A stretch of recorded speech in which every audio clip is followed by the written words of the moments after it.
Ay, magandang umaga po. At bilang sa alaala ng aking kaibigan at naging kliyente na rin, mapalad ako naging abogado niya ako. Si Ka Freddy Aguilar ay nais ko lamang gunitain yung mga nakaraan na mga maigsing panahon na nagkakilala kami, nagkaibigan kami. Inaya niya ako na pumunta magbumisita sa kanyang lugar sa Ka Freddy's diyan sa may Adriatico sa Ermita. At doon ako pinapupunta. Nung magkakilala kami, pinag-uusapan namin po yung kanyang magiging kaso kasi nirefer ako sa kanya ni Kaper Silapid. Sabi ni Kaper Silapid, ito yung pinakamagaling na abogadong kilala ko. O ito ibibigay ko sa iyo. Kasi at saka si Pete Canson, yun, yung saxophonista na magaling. Architect Pete Samson, arkitekto yun, pero saxophonista. Ako rin, saxophonista. Kaya nagtataka si Pete Canson nung may kinantahan siya, pinuntahan ko. Sabi ko, pwede ko ba mahiram ang saxophone mo? Hiniram ko yung saxophone niya, pinakanta ko. Galing mo pala ka. 30 years na ako hindi gumamit ng saxophone. Nakaya ko pa rin patugtugin. Ang saxophone po kasi isang wind instrument yan na kung wala ka talaga alam dyan, hindi mo mapapatunog yan. So, ngayon, ito naman si Capredi, nung pinainom niya ako, binigyan niya ko ng pundador doon sa Capredi's. May kwento-kwento kami, kinikwento sa akin ang problema niya. Hindi ko na ikikwento kasi may lawyer-client relationship eh. Hindi ko na ikwento kung ano. Pero generally speaking, pwede kong ikwento ang general story na may binili siyang bahay sa isang subdivision, hindi ko na sabihin kung saan, at nagpa-repair siya. Nagpa-repair siya, pagandahin niya, adyos. Ang lahat po ng mga simento na ginagamit, binibitbit papunta sa bubong niya kasi papalitan niya bubong, nahuhulog ang simento na punta doon sa bubong ng kapitbahay. Tapos, kinasuhan siya. Ito na ngayon. Kaya, enter Attorney Toto Housing. Banat. Hanggat sa nauwi kami sa naipanalo kong kaso kasi sumurrender yung kalaban. Alam mo ba yung dahilan kung bakit nanalo ako? Gusto lang pala ng okay naman sa kanya yon kahit na nahulugan siya ng simento. Okay lang sa kanya yung kumaso na kahit gano'n nangyari, hindi na siya maghahabol. Pumirma na lang siya.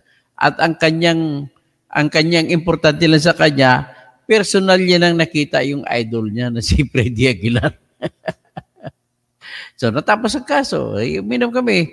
Tapos, sa Capredi's, minsan, tinawag ako ni Capredi's sa stage. Alam mo naman yung Capredi's yan, sa kanya siya panahon na yun, kung magkakanta sa dyan, kanya may style siya dyan. Pagtapos na mag-perform set A, set B, ang anak niya magaling, nakalimutan ang pangalan ng anak niyang lalaki, magaling gumitara. So, anyway, ang style nilang band ng stage saka na presentation nila, pagtapos nila mag-present, kahit sino sa audience mag-request ng kanta, instant i-compose. Yan ang abilidad ni Capredi. Instant composer, makapag-compose kayo ng kanta. Ibigay mo kung anong gusto mo, patakbuhin, lalabas lang mga salita sa kanyang isip. Diri-diritso na yun. Ganon si Capredi Aguilar. Kinikwento niya sa akin noon, naalala ko, sabi niya, attorney, siyempre attorney pa ako noon, attorney ang tawag sa akin. Attorney, alam mo, tatay ko, chief of police sa Isabela province. Tapos, lagi akong pinapalo nun. Walang araw na hindi na may matahibik ang buhay ko pagdating, kaya layas ako. Ang gusto niya, mag-abogado ako, pero problema ko, puro gitara bitbit ko. Kaya pag makita niya ako na may bitbit ko gitara, pinapalo niya ako, di sumibat na lang ako. Ngayon, pinursige niya pagiging mang-aawit. At nakabuo siya ng kanta na actually naging isa sa pinakasikat na Filipino music. Yung kanta na, nung isilang ka sa mundong ito, laking tuwa ng magulang mo, at ang kamay nila, sino ay kinagat mo. Sabi ni, ginaya nila ni Tito Vic and Joey, Kang kamay nila, kinagat mo. So ngayon, kinikwento sa akin, nang muling mahabang panahon na hindi sila nagkita ng tatay niya. Chief of police kasi yung tatay niyan sa Isabela. So, ngayon, nang makita sila ng tatay niya, ano siya, sikat na mga awit sa panahon ni Marcos. Lumabas yung anak. Nung isilang ka sa mundong ito, laking tuwa ng magulang mo, at ang kamay nila'y sinuway mo. Ano? At ang nanay at tatay mo, di malaman ng gagawin, minamasdan pati pagtulog mo. Yan yung kantang yan. Tapos, ang nangyari, hindi, pinakanta niya ako sa stage. Alam mo, Ross, pinakanta ko niya particular sa stage niya. Pagdating doon, kinanta ko yung kanta niya. Alam mo, ang ginawa niya? Pumunta, sinugod ako sa stage. Putangin na ka, hindi ka lang pala abogado, sige ka rin pala. Ay, nagalit sa akin, nainggit sa akin. Kasi siya gusto niya maging abogado, pero singer lang siya. Eh, nung kumanta na ako, putangin na, hindi ka lang pala abogado, singer ka pa.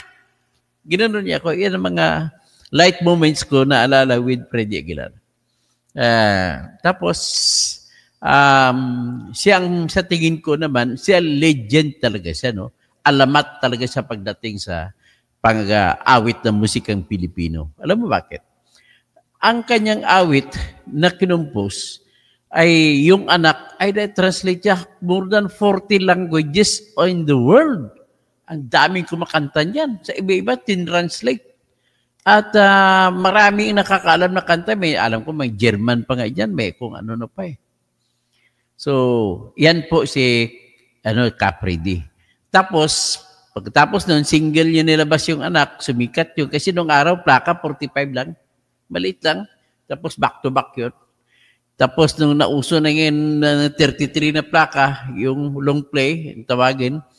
Tapos, karayom pa nun. Tapos, ang karayom mo, kailangan diamond para, para magandang pakinggan. Oh, si inaanak na Waldenberry,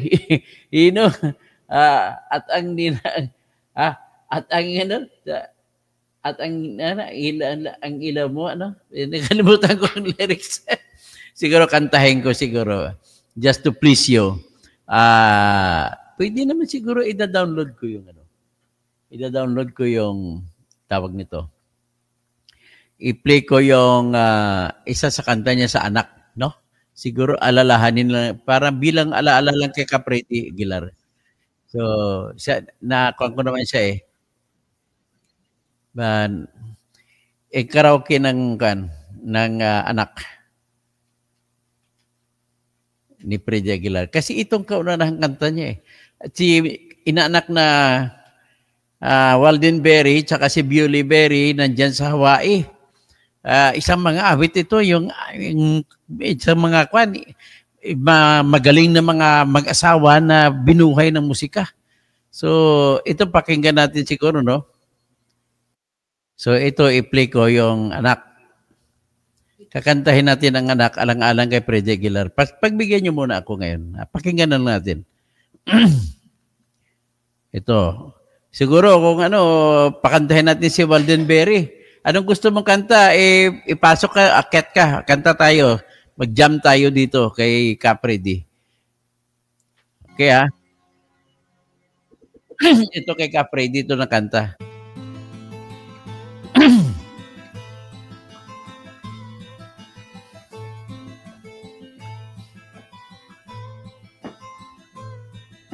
Para kay Capri D.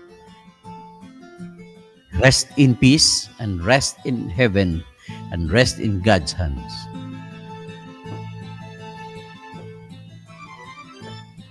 Nangisilang ka sa mundong ito, laking tuwa ng magulang mo, at ang kamay nila ang iyong ilaw. Ayun pala. At ang nanay at tatay mo, di malaman ng gagawin, minamasdan pati pagtulog mo. Para kay Capri D.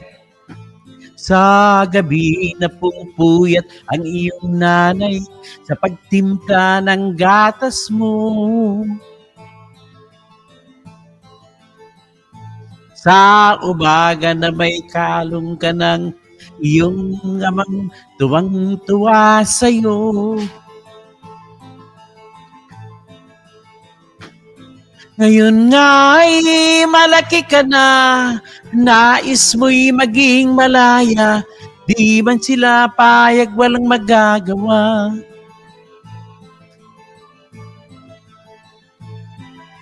Ikaw nga'y biglang nagbago, naging matigas ang iyong ulo, at ang payo nila'y sinuway mo.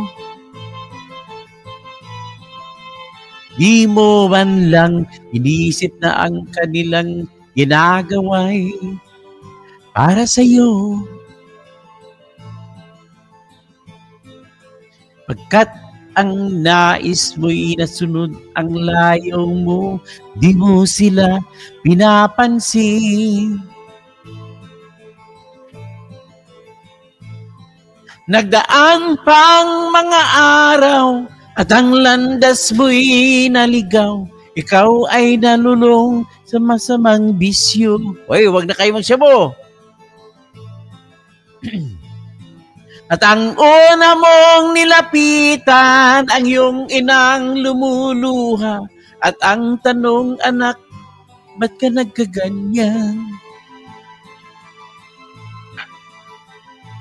At ang iyong mga matay, biglang lumuha nang di mo napapansin.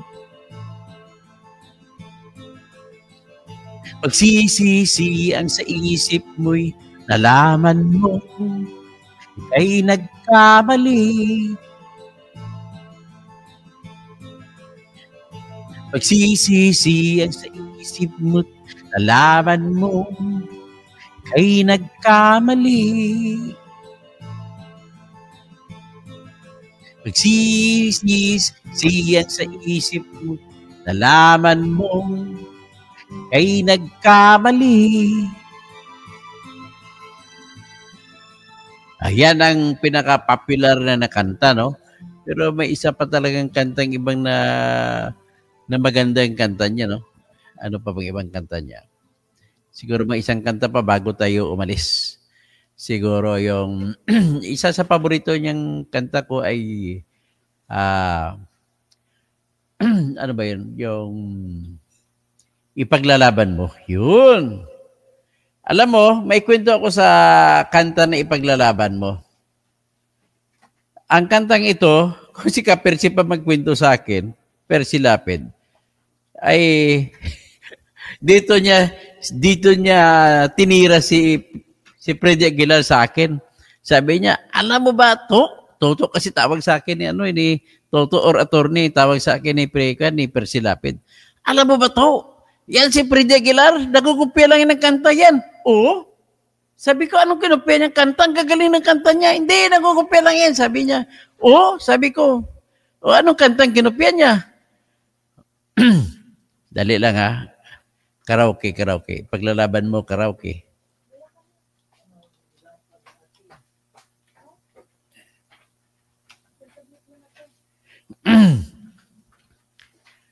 Okay. Sabi ko, bakit ano ba yun?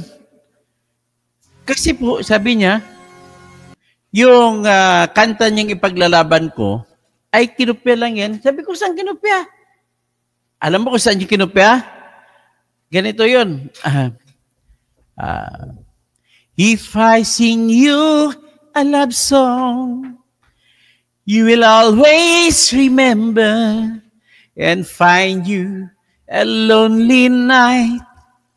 Now the nights I need again. Ipaglalaban ko hanggang sa dulo ng mundo ang ating pag-ibig, giliw ko. Yan. Okay, kantahin natin itong Paglalaban Ko. Kinupya lang daw yan doon sa kay Bonnie Tyler na kanta. Pero ito, sige, patutugin natin.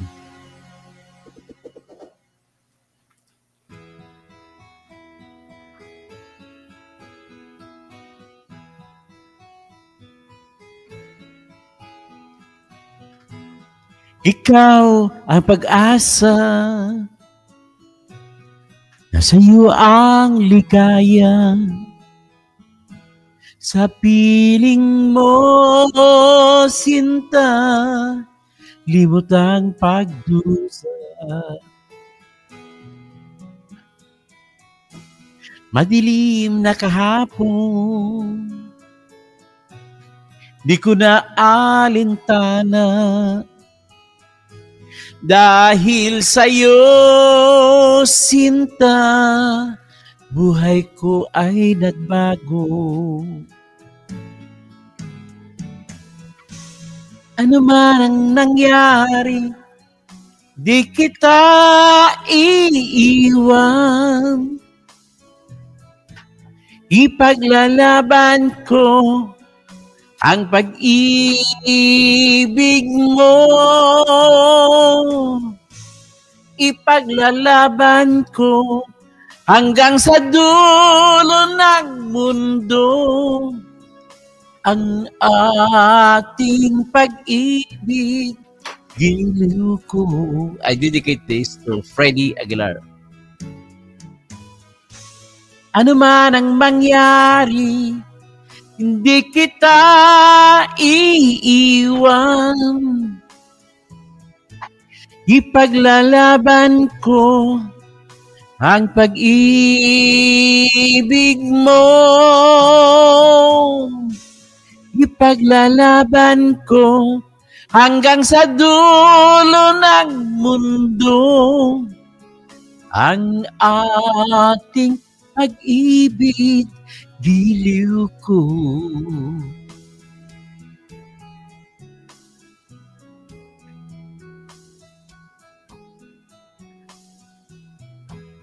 Aanhin ko ang buhay kung di kita kapiling. Mabuti pang pumanaw kung hindi ka sa akin. Ano man ang nangyari, di kita iiwan. Ipaglalaban ko ang pag-ibig mo. Ipaglalaban ko hanggang sa dulo ng mundo ang ating pag-ibig, giliw ko.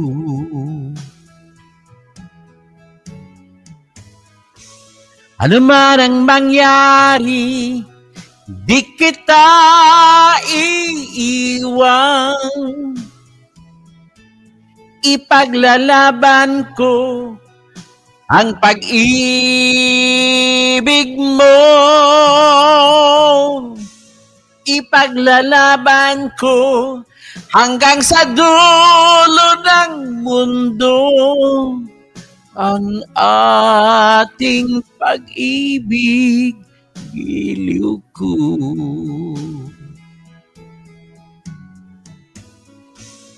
Ipaglalaban ko hanggang sa dulo ng mundo ang ating pag-ibig, giliw ko.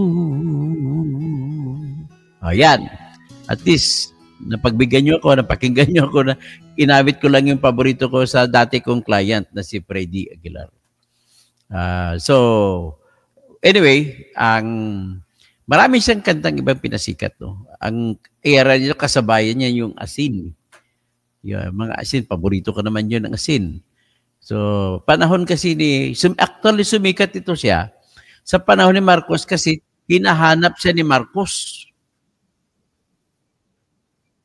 Ito pala yung Kumusta Ka Aking Mahal. Yung sinasabi ni Kapersi na kinopya lang ni Freddie Aguilar.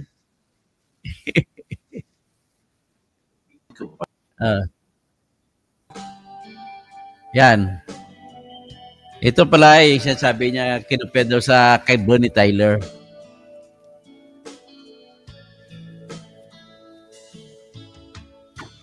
If I sing you a love song, will it always remember and find you a lonely night? Now the night I need your care.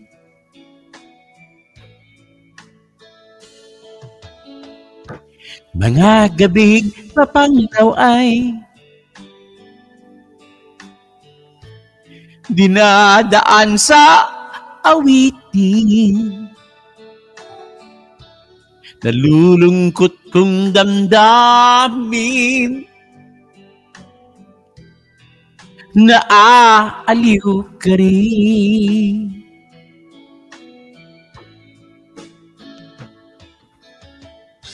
Love song lasts longer, that lovers often do.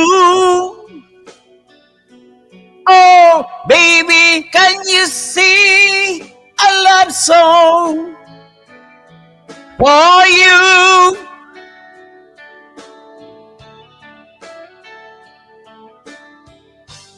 Kahit na malayo kay parabing kapiling ka, mahal. Kumusta ka?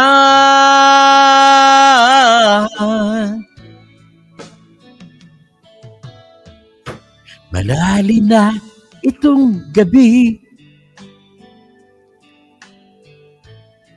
malamig ang simoy ng hangin. Kung mayayakap lamang kita, lamig ay di madadama.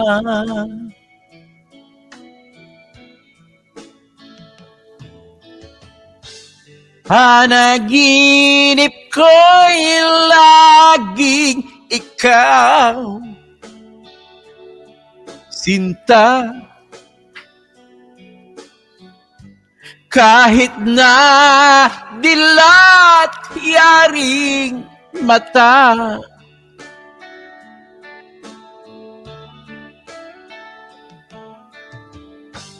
kahit na malayo kay pararing kapiling ka,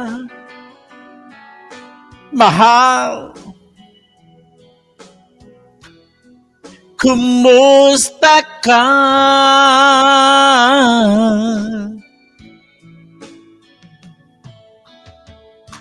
Kumusta ka, aking mahal? Sana ay nasa mabuti ka. Ako'y huwag mong intindihin, nakakaraos din.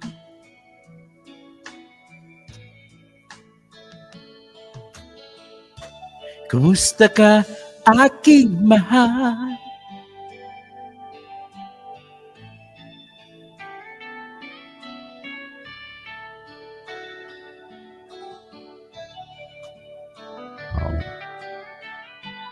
Okay. Siguro hanggang doon na lang ating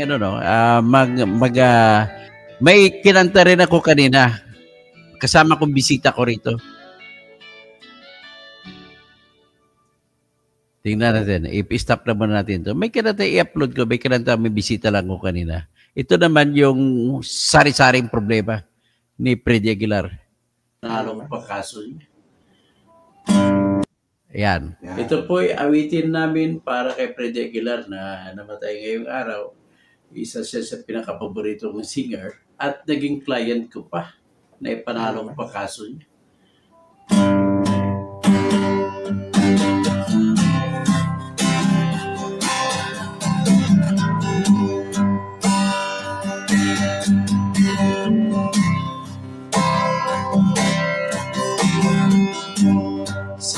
sari-saring problema.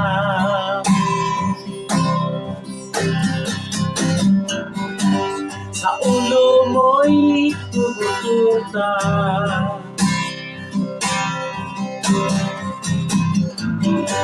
Lahat kang halos kaparaan.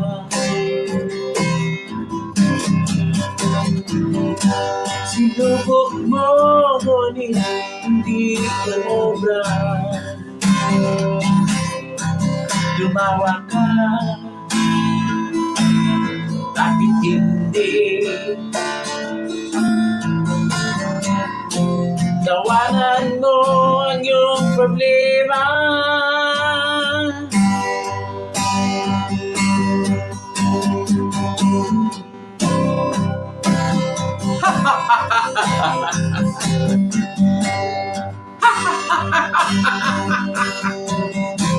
Tumawa ka, bakit hindi? Tawanan mo ang iyong problema.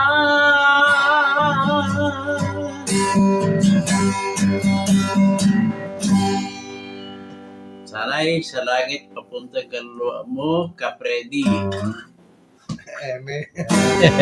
Okay. Okay, no? Konting pep talk na lang at magsasara na tayo kasi marami na iba nagagalit eh. Lalo na yung Maribik Medina galit na galit sa akin. No? Hindi daw ako nagsisisi, nag-disbar ako.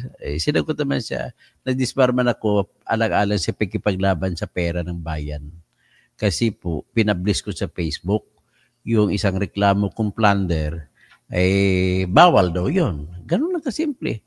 So tapos, may nauna pa ako na publish, maliban dyan, this time, ang pinablis ko po ay patungkol sa isang lalaki na OFW din, na inasawang OFW din na babae.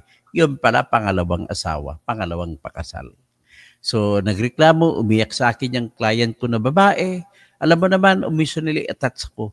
Ganun po ako kung pag kinuha kitang kliyente, pag tinanggap kita, parang ang buhay ko ay kakabit mo na. Lahat ng problema mo ay sagot ko na. So, dahil chinichismis pa ng lalaki na ang babae kong client ay siya kung namikot, nasaktan ng husto yung client ko. Hindi na nga nagbibigay ng suporta sa anak nila, tapos babastusin pa niya yung na as inasawa niyang pangalawa. Dito sa Pilipinas, sa Cavite kinasal. Ngayon, anong nangyari dyan? Pinaglaban ko, pinablis ko sa Facebook, may gana magsampa ng annulment. Ikaw na nga nagpakasal 2 beses. Tapos sabihin mo, annulment, pinikot ka lang. Di, siyempre, kahit sinong babae, pag sinabihan ng lalaki na namikot lang yung babae, kahit sino, kahit kung ako naging kapatid na babae, baka hindi ko alam kung anong gagawin ko sa lalaki na nagyayabang na gano'n. So, because of that, naipublish ko sa Facebook. Sinabi ko, ito yung lalaking ito, matapos niya, yariin ng OFW babae, inanakan niya. Hindi pa niya binigyan ng suporta. Pagkatapos, kikwentuhan pa niya, nagsampa pa ng kaso ng annulment na sasabihin niya na pinikot lang siya. Alam mo nangyari, nagreklamo siya laban sa akin, disbarment. Ayun, suspendido ako. Nakalimutan ko pala, bawal pala, secret pala dapat ang mga family court cases dahil sa attachment ko sa aking client. Yun po nangyari. Tapos, ibig sabihin, ang leksyon na natutunan ko rito ay yan lang talaga ang hindi ko talaga inaanak, Waldenberry, ang hindi ko mapigil sa sarili ko. Yan kasi pag totoong tao ka, you tend to go to the extreme. Yung professor ko kay Alan Pagaya, diyan ko nakuha yan eh. Sabi, what will you do with your knowledge if you do not fight for the truth? Yun, tama naman. What kind of lawyer are you if you do not fight for the truth? So, ganun ang nangyari. So, anyway, those are the lessons learned. I never regret having done that because I have also proved my worth na sa dami kong ginawang bagay na ginawa ko bilang abogado na hindi kaya gagawin ng maraming abogado. Ako ata ang pinakamaraming disbarment cases sa lahat ng abogado na kilala nyo. Mahigit 20 ang disbarment cases ko. Pagkatapos, ako lang atang isang abogado na nakipag-away sa judge sa loob ng court. Hindi po ako kagaya ng ibang mga tao na takot, patalikod kong bumanat. Hindi, frontal. Naalala ko sa Manila Hindi ko nabanggitin kung sinong judge na mahiya naman ako. Na-touch din ako sa judge na yun. Yung kaso ng Jerry Yap na matay na rin, ay gusto na 3 taon na kasi dinidepensa ko, hindi pa rin napabasahan ng reklamong libel. So, ang nagreklamo, kaibigan ko na rin ang reklamo, kaibigang pulis. Actually, konsihal na siya ngayon sa Maynila So, napigilan ko yan sa 3 taon, hindi man lang nabasahan ang kaso. So, ang abogado niya, pulis din, nagreklamo sa judge, Your Honor, we are now complaining against Attorney Kausing. It is because what he is doing is every time that we would be having a hearing on the reading of the accusation against his client, those hearings are always spoiled, are always postponed or canceled. It is because of the fact that every time we get a hearing, he would be coming up with all the pleadings that would compel the court to postpone. Yeah. This time, sabi ko, pinagalitan ako ng judge, binura ako ng gusto mo, ang dami nakarinig. Pati mga nakapusas narinig, napahiya ako sa mga pulis, sa mga jail guards, sa kapwa-abogado, napahiya ako.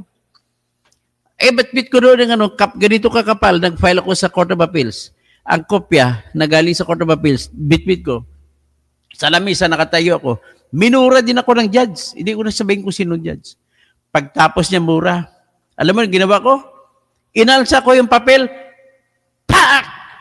takbuhan ng tao, mga korte, labasan ng lahat ng tao sa loob ng korte, labas lahat. Tapos sabay ako sigaw, this time, it's now my turn to talk. Yan. Sabi ko, what we are talking about is a petition for certiorari that the accused filed through me. And under the rules of court, there are 60 days within which the accused can file his petition for certiorari before the Court of Appeals. Then, if that is so, we can do it on the first of the 60 days or we can do it on the last of the 60 days.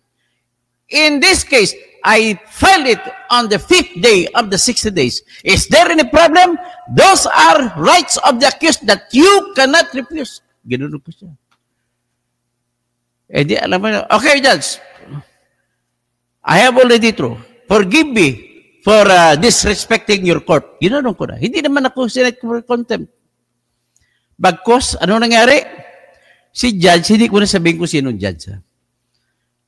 Siya nag-postpone ng kaso. Alam mo ano na pagtapos postpone? Sa sunod na hearing, pumunta ako. Andun si Judge. Si Judge sila na una. Ang Judge, babae. Sabi niya, attorney, single ka pa ba? Sabi ko, anong klaseng tanong ito? Dati magkaway tayo, tinanong mo ako ngayon single. Judge, wala pa ako, hindi pa ako nakapagpakasal. Ganun lang sagot ko. Attorney, maganda yung clerk of court ko, single pa ito. Ganun, ibig sabihin, ang ginawa ko, ibis na makakuha ako ng galit, ay naging magkaibigan kami ng judge. So from then on, every motion of mine was granted. From there on. Wala nang kontra. Tataka, titingin-tingin na lang sa akin ang kalaban ko, abogado eh. Granted. So at the end of the day, yung pulis na yun na testigo na kumakaso sa aking client, ginisa ko ng ginisa sa cross-exam hanggat sa nagsalita siya sa kanya. Ano ka klase? Major pa naman ranko mo. Mas magaling pa mag-English at PO1 sa'yo. Si Judge na nagsabi at kakampi ko na si Judge. So, pagkatapos doon, pag-sentensya na, acquitted. Yan. Inaalay ko rin itong acquittal na ito kay Mr. Jerry Yap tsaka kay Percy Lapid. Kasi si Percy Lapid tsaka Jerry Yap pagkadikit. Lahat naman ng kaso ni Percy Lapid, pinanalo ko. Wala, wipe out na lahat. Ganon din kay Jiriap, bago siya namatay, wipe out lahat. O, pati mga kaso nila sa lupa, sa Tayabas, Quezon, province, panalo. Jesus, ayoko lang magyabang, pero hindi ko mabilang sa aking daliri ang aking panalo. Ganon lang po. Ang perhaps and the best win that I could share to you, yung siyempre sinishare ko sa inyo yung pag-abogado, bakit ako natanggalan ng lisensya? Ganun po kasi ako ka-passionate sa aking client. So marami mga abogado na karinig dito, you could relate also to me. Ilang beses may judge din ako pinadaanan sa Calamba. I called on the attention of the judges. Judge, you are acting as the lawyer of the witness. You are the judge here, you are not a lawyer. Ginanon ko siya. Away kami. Pumagitna ang piskal sa amin. Marami pa akong ibang inaway. Mayroon na ko isang judge na inaway din. Nag-file ako na motion. Sa Mindanao naman, pagdating ko sa Mindanao, hindi ako tinawag ng judge.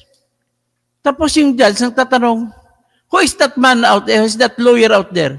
Di na pakilala ko. Your Honor, I am Attorney Bertani Catalunya Causing, and I am here to defend the motion that I filed for my client. Sabi ng judge sa akin, sorry, Attorney, because your motion was denied was denied by the court after it reached us. Because you failed to file an entry of appearance. Nagalit ako. Anong ginawa ko? Your Honor, you were also once a lawyer, a private lawyer it may be, and you know, in our rules of court, that the appearance of a lawyer is presumed to be having consent of the accused or the client. In this case, Your Honor, my clients are there. Ask them if they agreed to get me as their lawyer. And if that is the case, my motion was dead on arrival. Rest assured, Your Honor, the moment I go back to Manila, I will file a complaint against you before the Supreme Court. Ginanon ko. For lack of respect and lack of due process. Alam mo nangyari? Tinawag ako ng judge, Torre, come here. Na pumasok. Binulungan niya ako. Mag-file ka na lang ng oral man lang, mag-file ka ng motion for reconsideration. Igagrant ko. Kita mo, gano'n ang mga abogado dapat. Hindi yung daming abogado. Alam nyo, kapwa ko abogado na nakarinig dito, I will tell you something. Para saan kayo naging abogado pa kayo? Naging abogado kayo para tumayo para sa inyong kliyente. So, dapat magsalita kayo.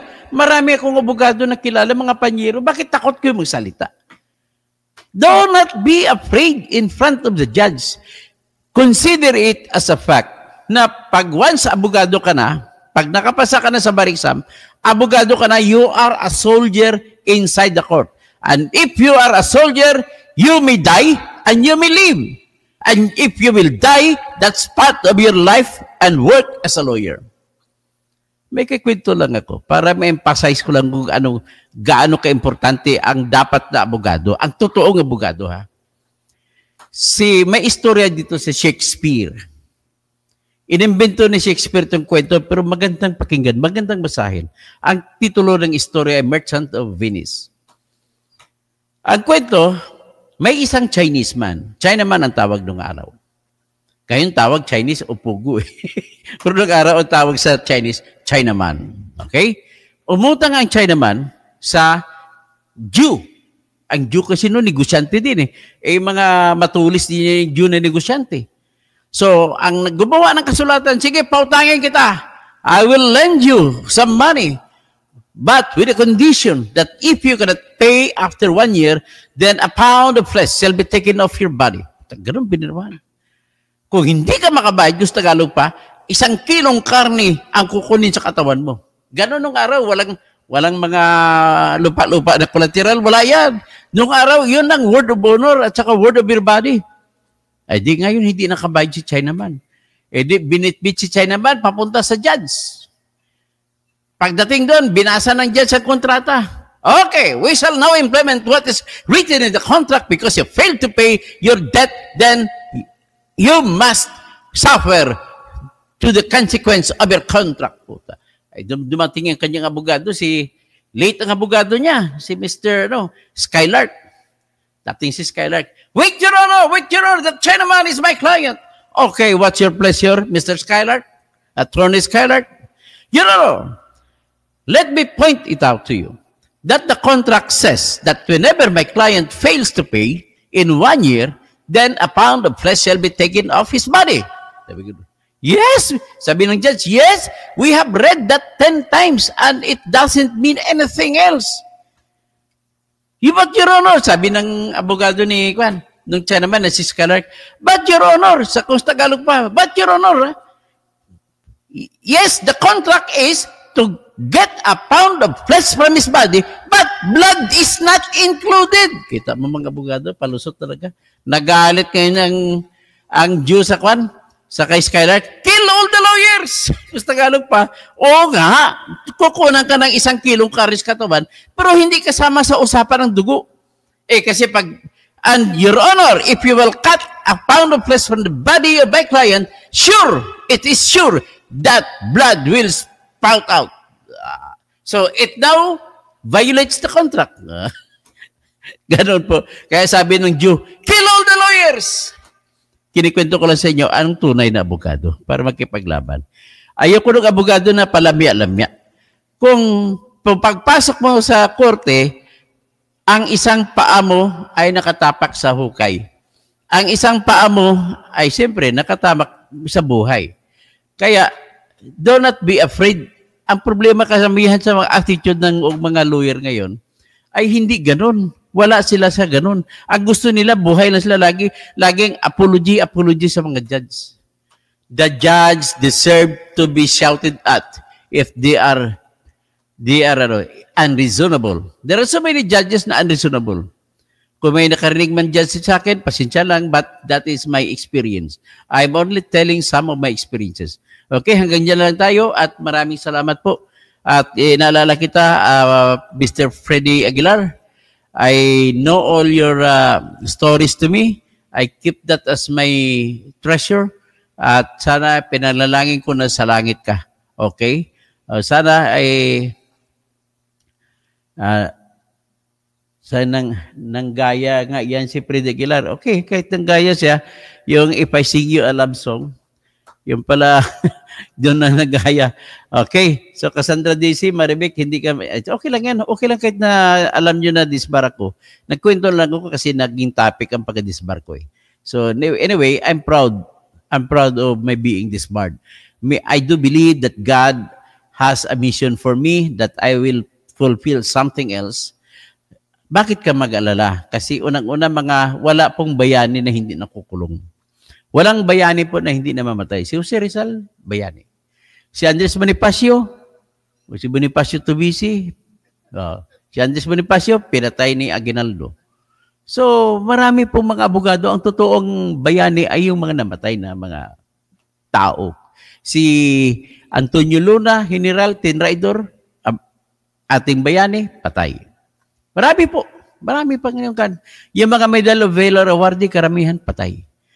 Bihira lang yung Medal of Valor awardee na nabubuhay kagaya kay Senator Ariel Quirobel. Takbo ka uli!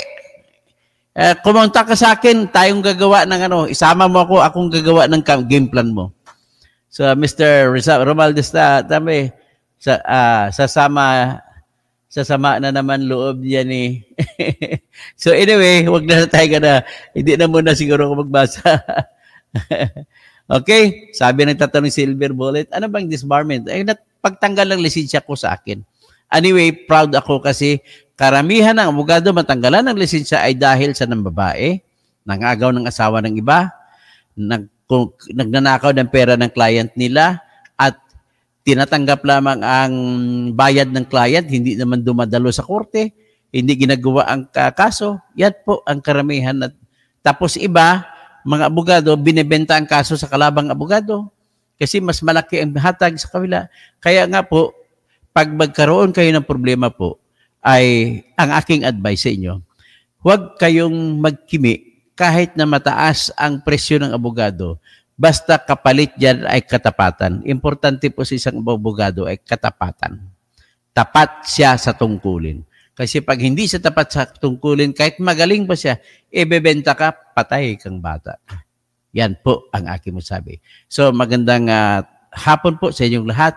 At ako'y kinagalak ko at nanonood kayo sa aking tribute para kay Freddy Aguilar na dati kong client. Oh, happy there in heaven. Rest in peace, Mr. Freddy Aguilar.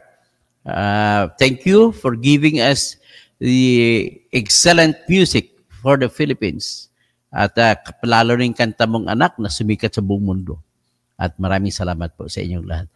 Inaanak, Walden Berry, kay Bewley Berry, magandang hapon po sa inyong lahat.